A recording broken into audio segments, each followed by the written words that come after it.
Hello and welcome to Newsreel Asia's The India Report. I am Asad Ashraf. This week we are doing 3 stories. The quiet rewrite of MGNREGA into VBG Ramji, the government summoning Meta over Instagram advertisements, and Ayatollah Khamenei's funeral, and what Modi's absence there tells us about Delhi's foreign policy.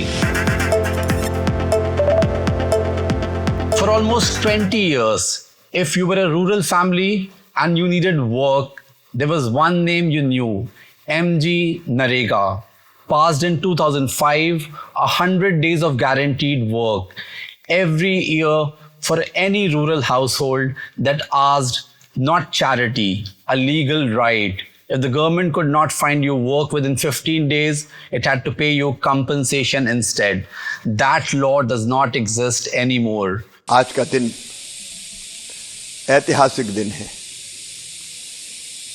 कल मनरेगा का समापन हो गया और मनरेगा से बहुत बेहतर योजना जिसमें 100 दिन नहीं 125 दिन का रोजगार मांगने पर मजदूर बहनों और भाइयों को दिया जाएगा। विकसित भारत जी राम जी योजना आज से लागू हो गई। This is not a rebrand. The numbers underneath it have actually changed. The wage floor goes up. Every state now guarantees at least 300 rupees a day for unskilled manual work. Kerala workers get around 401 rupees, Haryana workers get 409, Punjab moves to 360.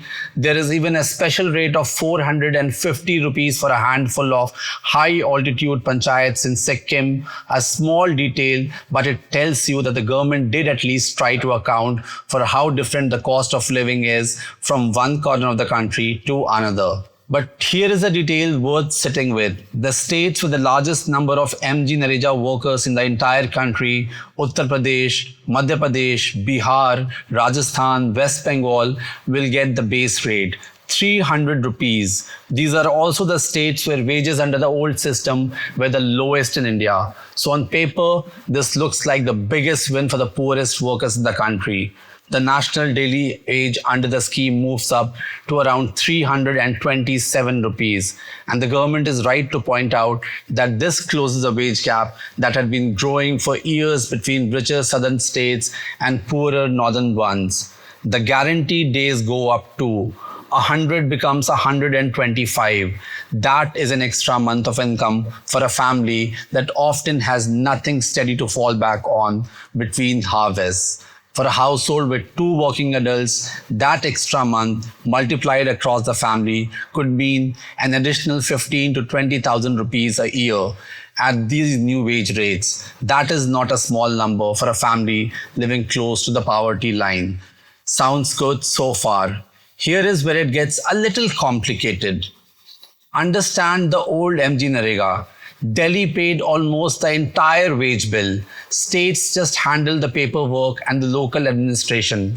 Under the new law, states now have to pay their own share. For most states, that is 60% from the center, 40% from the state.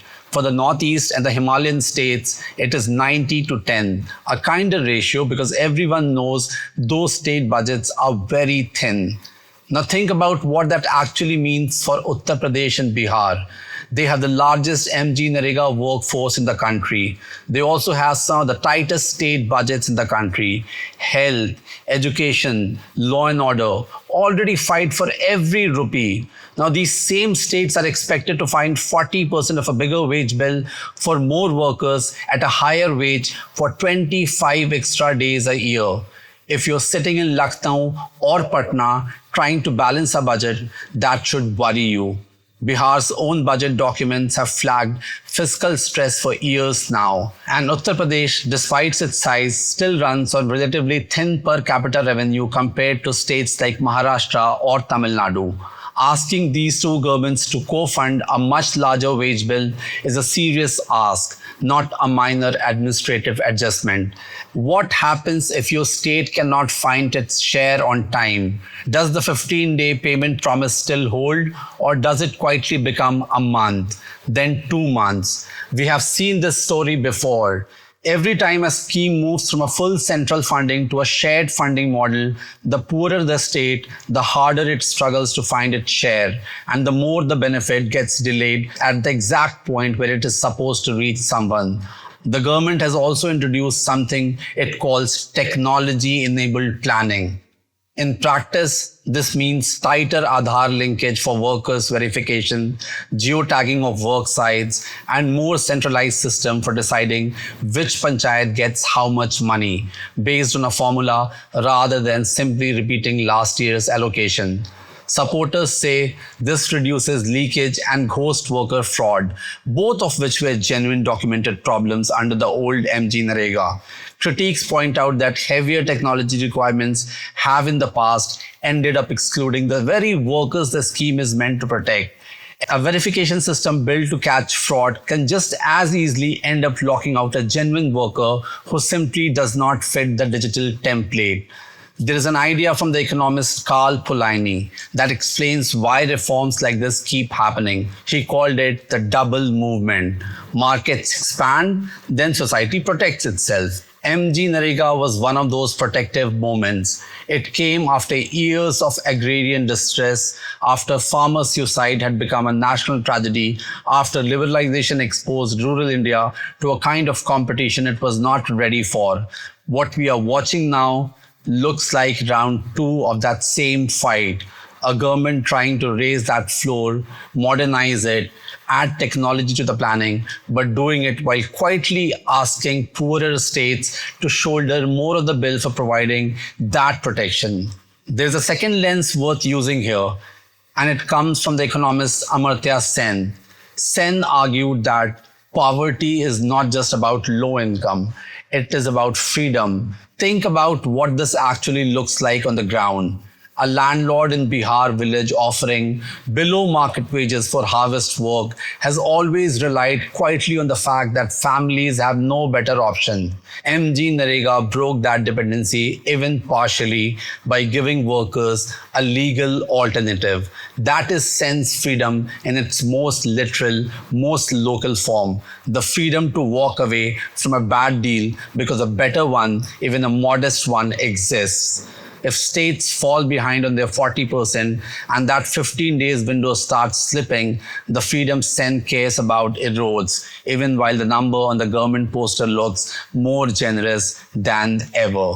Here is what we will be watching in the months ahead. Whether UP and Bihar find their share on schedule, whether payment delays get better or worse under this new funding model, whether the technology-enabled verification system quietly excludes workers who cannot keep up with its digital requirements, and that extra month of guaranteed work becomes real paid days on the ground or just a number in a press release. Quick turn now to a story that will land close to home if you have children scrolling through Instagram. This week, the IT ministry was told to summon Meta. The reason is not small. A BBC investigation found that Instagram had approved paid advertisement promoting child sexual abuse material.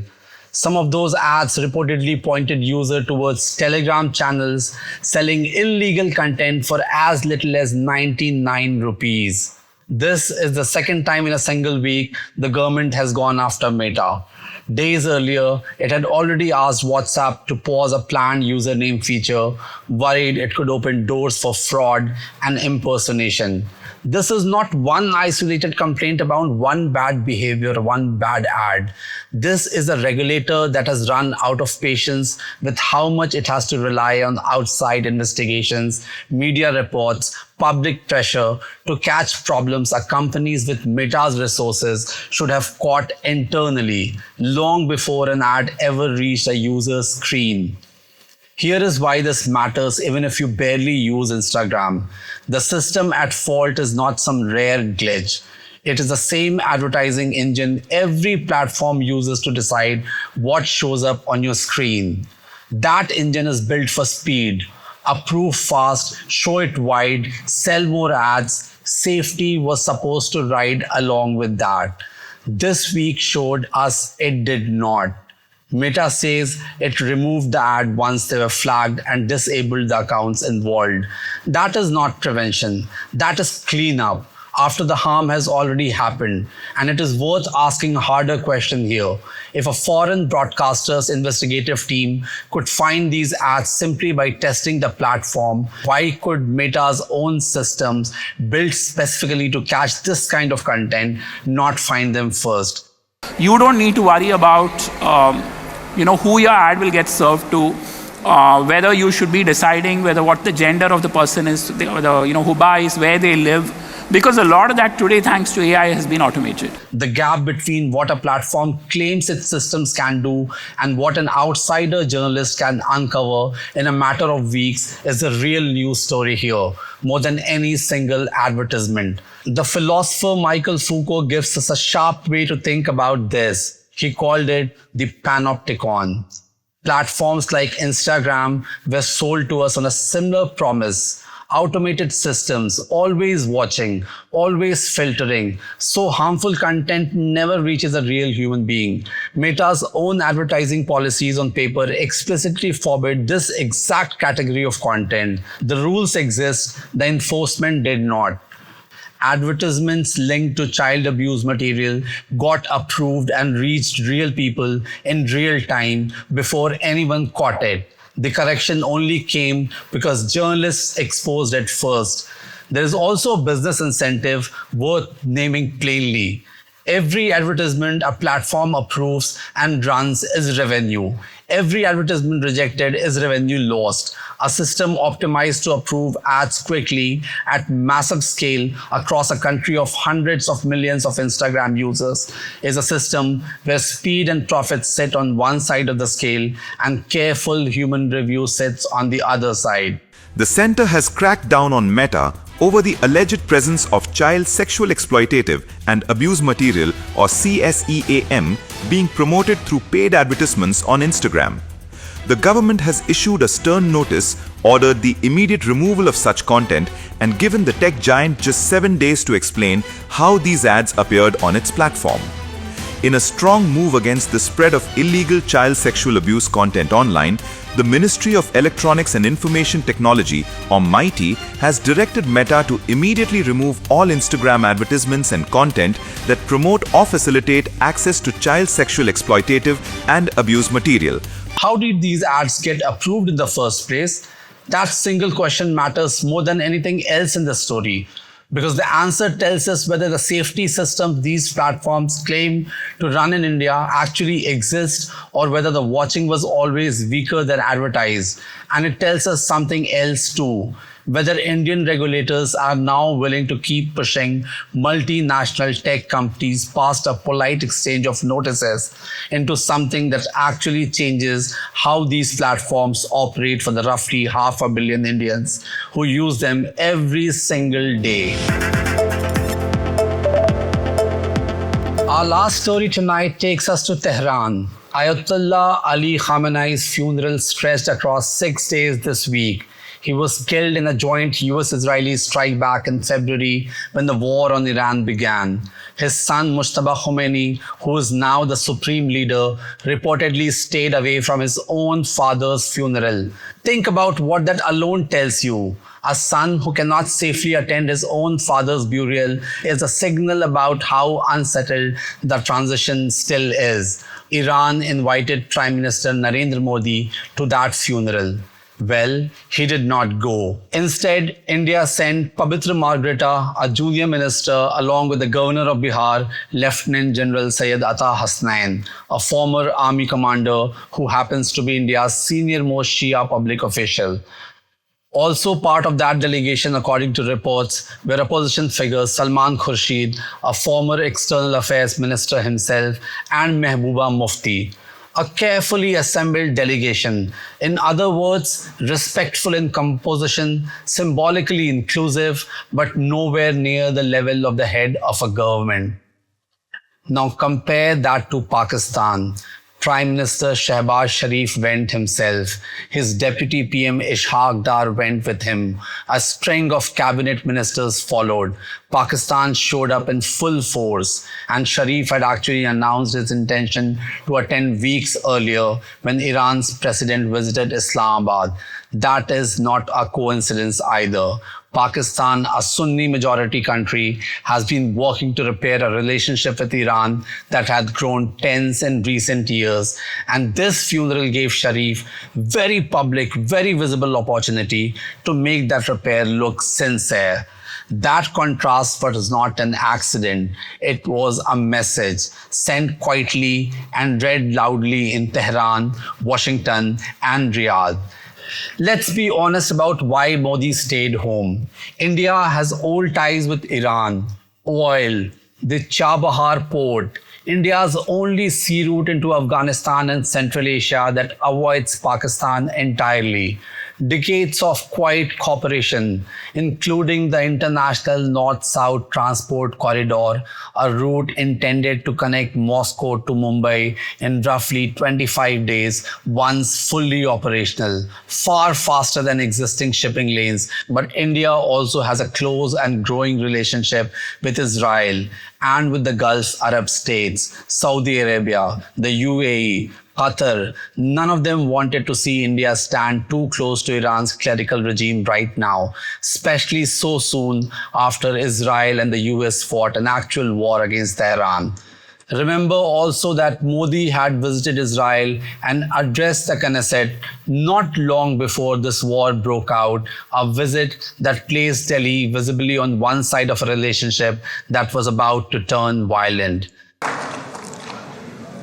Honorable members of the Knesset, my dear sisters and brothers, Shalom.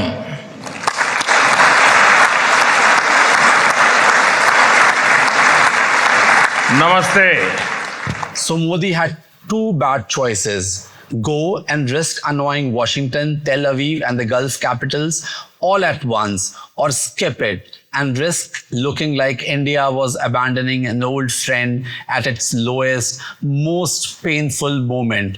He picked the second option. A junior minister is respected enough that Iran cannot call it a snub outright. But it is not the prime minister standing at that funeral.